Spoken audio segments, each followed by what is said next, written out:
Hello and welcome to another edition of Tribulation Ready Survival. I'm Michael, and today we're going to do a great video. One of these videos I've been trying to put together for a while, and it's one of those you just can't do at any time. You got to do it when it's ready. So today we're talking about seed saving, because you know, when things are so expensive, you don't want to have to buy new seeds every year.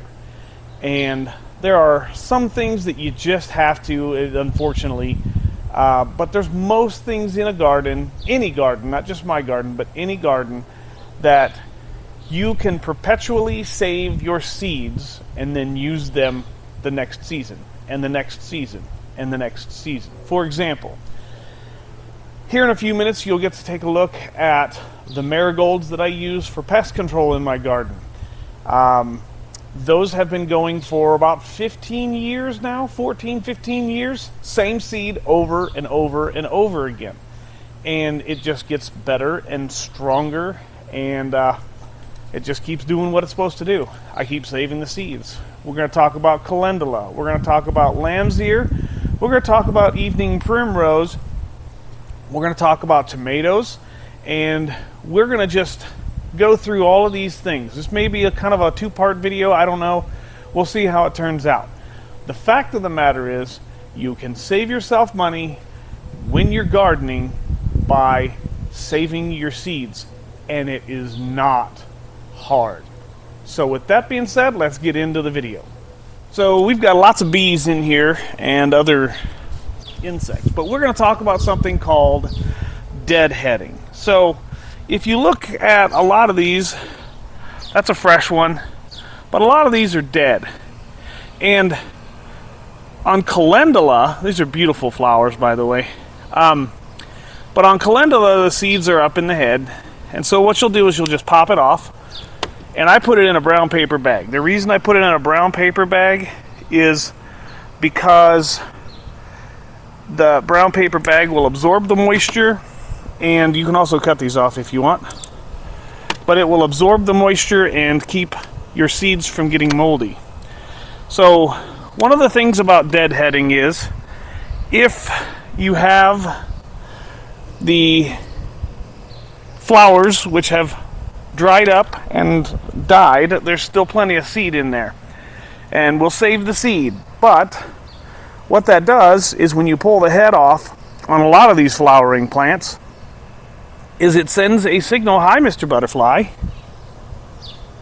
Oh, you're beautiful. I believe that's a skipper. So anyway, what it does is it sends the signal to the plant. Hey, time to grow another flower. This one is done. It's been pulled off. And that's pretty much what it says to the flower. Hey, let's grow another one. So what'll happen is, when you pull these off, within a week or so, you will start seeing new buds come back into these new flowers. And that's what you want. If you want season-long flowers and lots of seed, then you have to deadhead these. We'll do the same thing with the marigolds here in just a few minutes. But let's deadhead these, pull off these deadheads, and see what we can get as far as seeds. Pull as many of them as we can get. So, one thing that I want to point out here is that marigolds really do well with tomatoes. They don't care about each other taking up space. They like each other. In fact, they will support themselves on the marigolds, and the marigolds don't care. Look how beautiful these flowers are. Okay, these are the ones I've been growing for, like I said, about 14, 15 years. Same seed, generation after generation. But to continue getting new flowers on here, I'm going to take my paper bag. And you got to be careful. There's bees in here. But generally, if you're not swatting at them, they're not going to bother you. So, hi, Mr. Bumblebee.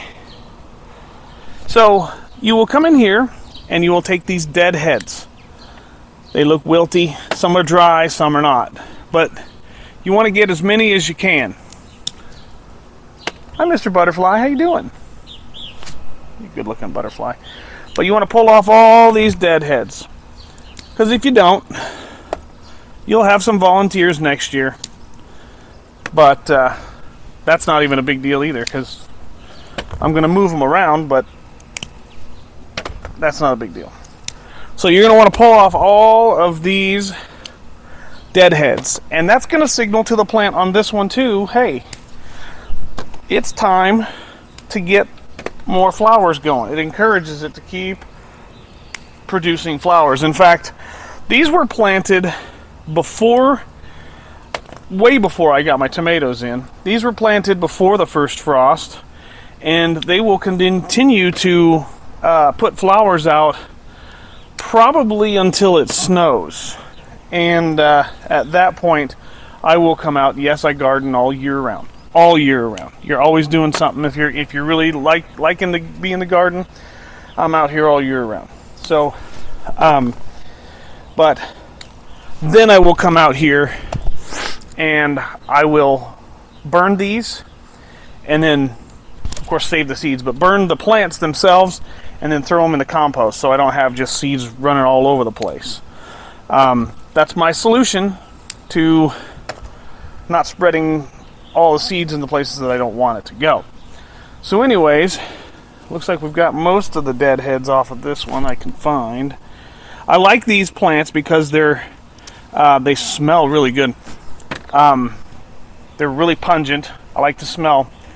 But the flowers contrast with the plants themselves, which makes it easier for me to see, which is an incredible bonus for these plants. Okay, so let's talk about one of my favorite plants. They're all my favorite, but this is one of my favorites. This is lamb's ear. It is very drought tolerant.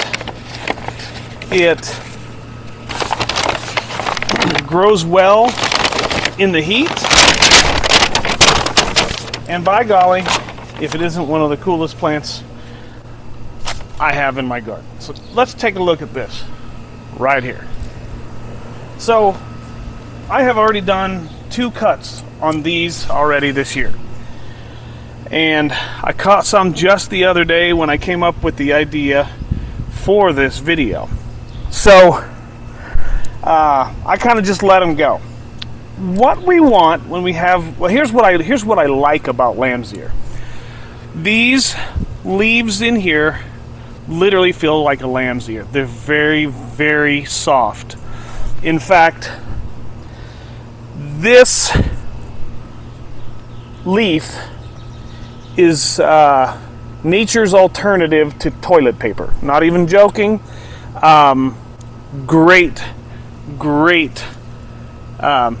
use for that, and it continues to keep growing.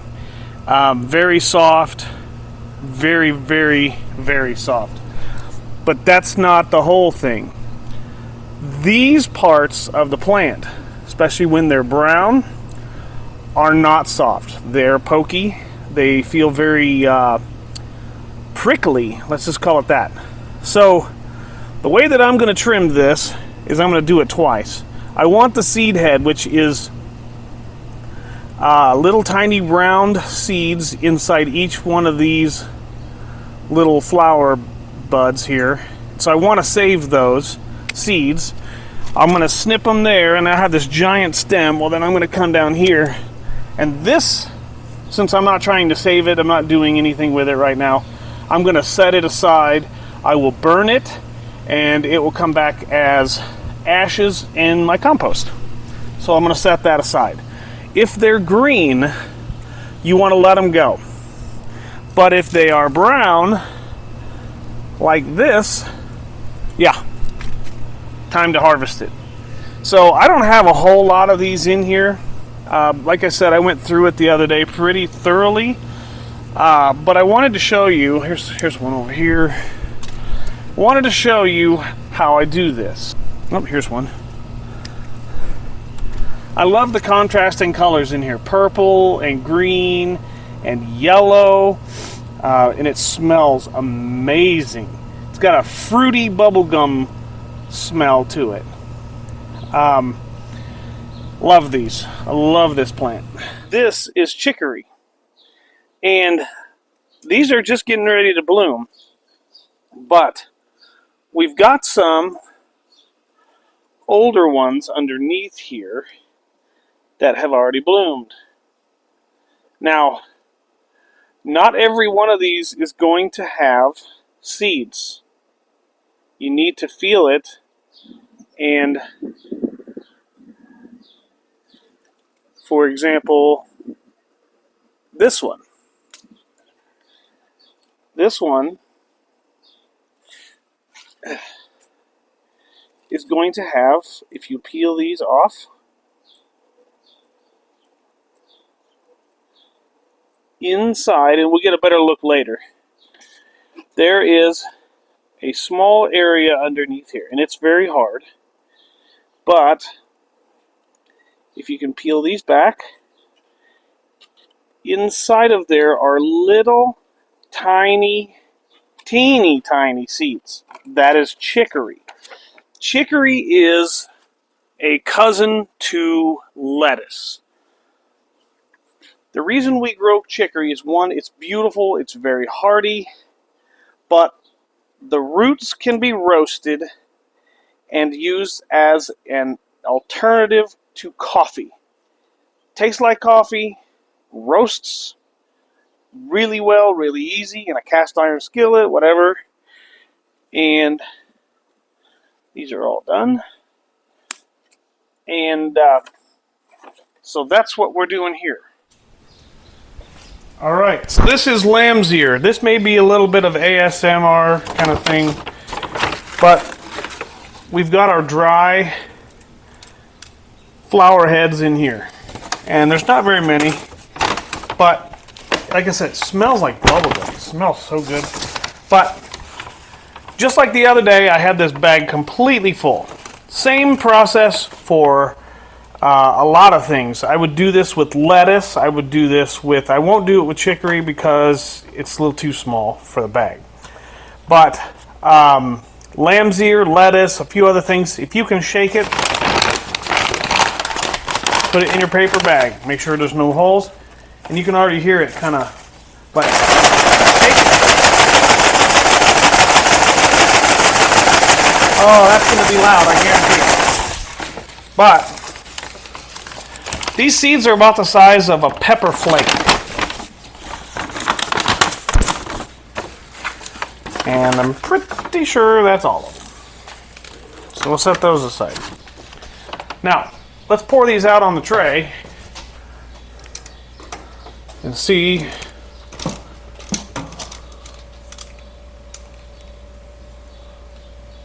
what we got.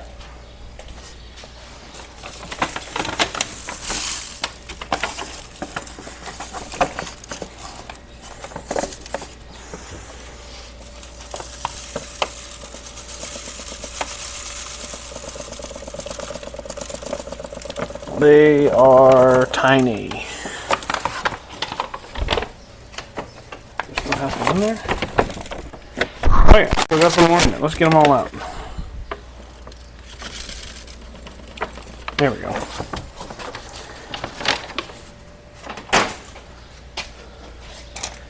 And when I say they're tiny, boy, they are tiny. This is my finger. They are literally the size, if I can bring it in there, they're literally the size of a pepper flake.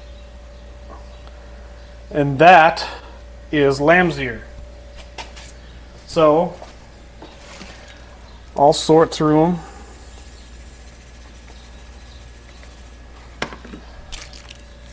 All the heavy stuff stays on the bottom, all the light fluffy stuff stays on top. And you just pick it off like little cotton balls. From the other day, I put it in a plastic container because I ran out of paper cups. Now I've got paper cups again. So, lamb's ear, literally, we'll put it in there.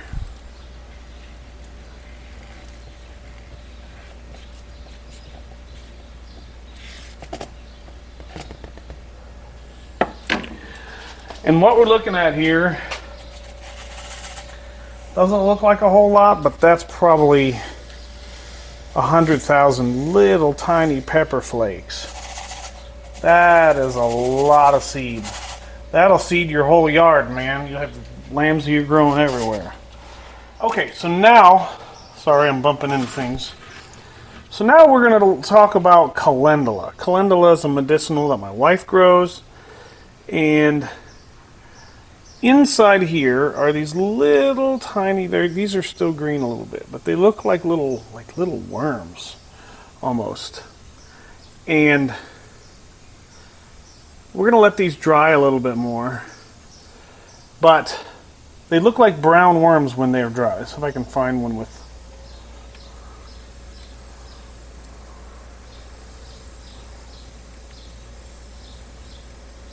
It's not a good one. Here we go. So they have little... They look like worms.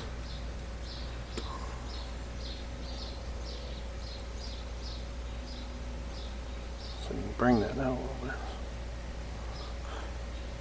So they look like little green worms, but they will dry nice and brown, and they'll look like brown worms, but they're not. Those are the seed pods. They look like almost like a brown maggot kind of thing, and they're... Let's see if I can get a real good close-up here. Oops. I dropped it.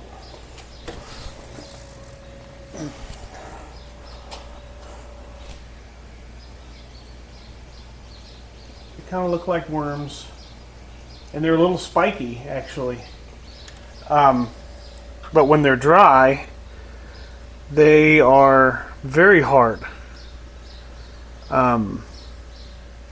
And then once they're dry, we'll plant them again next season. And there are not very many of these in the flowers, and not every flower actually has these. So you kind of got to sort through the flower and find where they're at.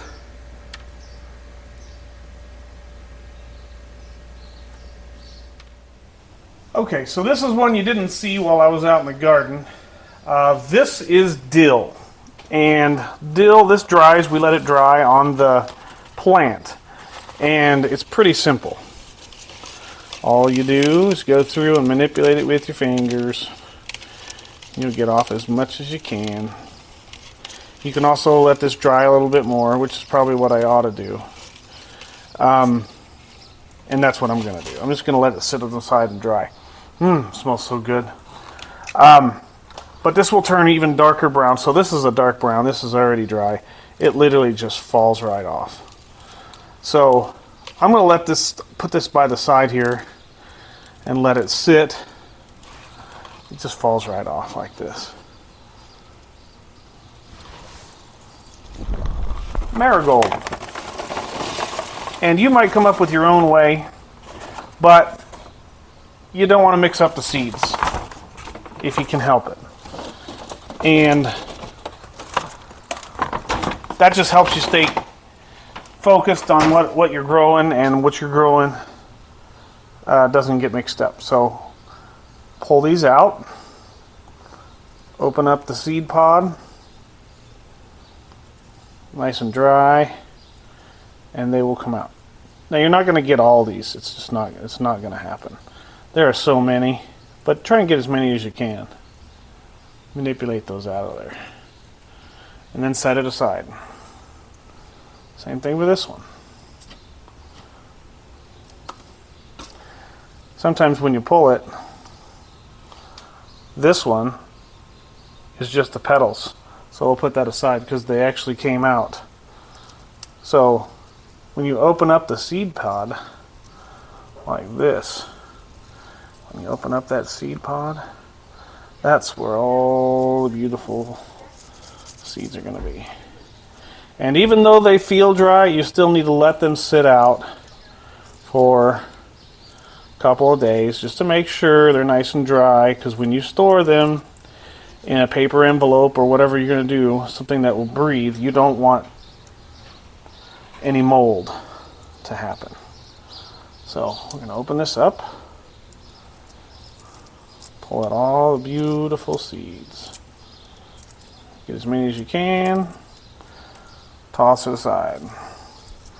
And this isn't something that you can just do quickly and be done with it. It's actually kind of messy, but if you got a little bit of time, you need a little bit of oddly satisfying, and you can turn on some good music and praise and worship or whatever you want to listen to, 1,000-foot crutch, whatever, and enjoy pulling out some of these seeds.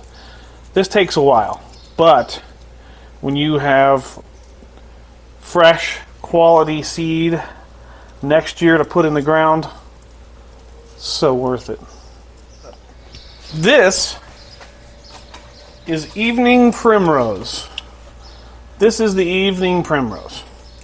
So the way that this works, you see the bottom here, how that's got that little opening? Literally, you're going to peel that open.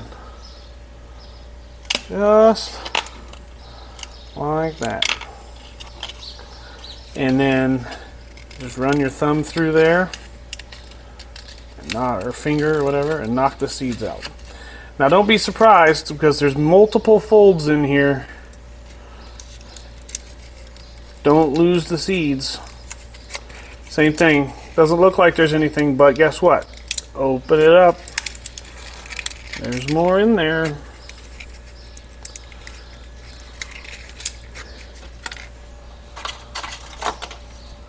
Same thing, go to the bottom, open it up,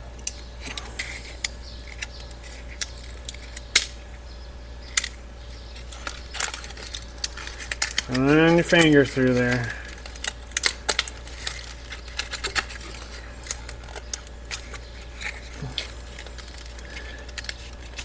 Yeah, if you buy these seeds from somebody else, or if I were to sell them, which I'm not gonna, but if I were to sell them, you know, I could get $4 or $5 for them.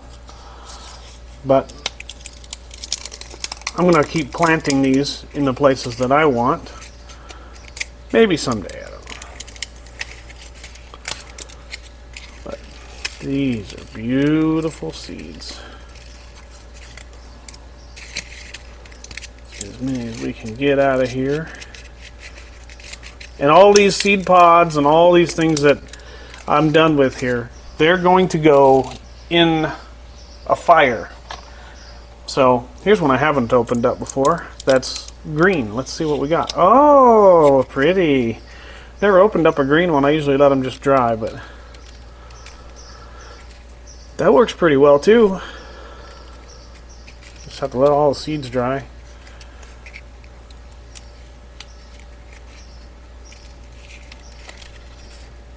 In some cases, you gotta use the tools that have been given you to do the job that you have. So what I'm using here is called an Optivisor. It allows me to see tiny seeds like that on the tray, in the pod, see what I'm doing. Because these things are really small, and it's a lot of strain on my eye, so we have tools like this that have been given to me to use and do tasks just like this. Okay, so this is how I do seeds from my tomatoes. In this case, it's a beefsteak tomato. This one has been in the refrigerator. No one seems to want to eat it, and it's going to go bad. I literally have hundreds of these. So what I'm going to do is I've taken this is a sieve or a little screen kind of thing. Maybe use, I don't know, I'm not sure what we use it for except to strain out like beans and things, but it's really small, so these seeds are not going to go through there.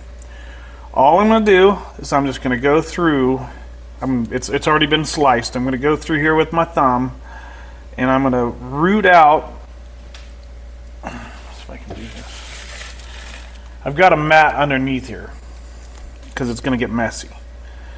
But I'm just going to go through here, and I'm not going to get all these seeds. I'm just not going to do it. But I will get thousands of seeds out of this one tomato. And it's one of my better tomatoes. So we'll get as many seeds out of it as we can. So the purpose that I put it in this strainer is because of what is going to happen next. The thing that's going to happen next is I'm going to take this into the house, or you can use a hose, I don't care, however you want to do it. But the fact is you got to run these underwater in the sieve so the water will go through, and these tomatoes have a kind of a, I don't know what you want to call it. They're just kind of, there's kind of a slimy covering these tomatoes are in. And you just kind of want to rinse that off under some cold water. And then I'll show you what I do. You rinse these off. And then this paper plate will be used again. So I'll get rid of this. But this paper plate right here is going to get used again, and I will rinse the tomato seeds off, put them back on this paper plate, and they will sit out here in my garage in a dark, dry plate, and they will dry out. And you have to move them around on the plate. Take your finger and move them around on the plate every single day for about a week. And the reason you do that is because they will stick to the paper plate if you don't. And so you don't want them to stick to the paper plate. It just makes it easier. So here's what we got. I'm going to go rinse these off, and they will end up back on the paper plate.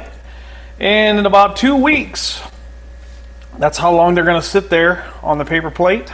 And in about 2 weeks, they will be dry and ready to store for next year's planting.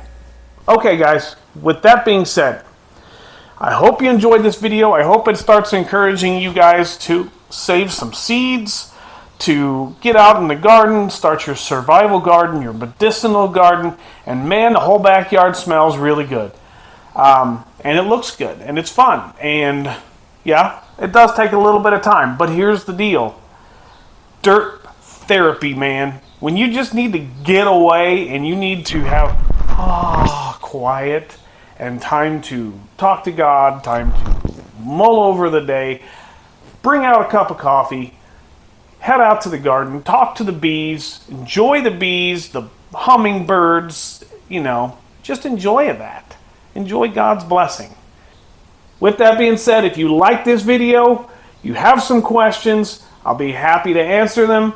If I know the answer, if not, I will find the answer. Comment down below. Hit us up on Facebook with any questions or comments. If you came from the video link over there, if you're not a part of Tribulation Ready Survival on Facebook, hit us up over there. And as always, I'll see you in the next video.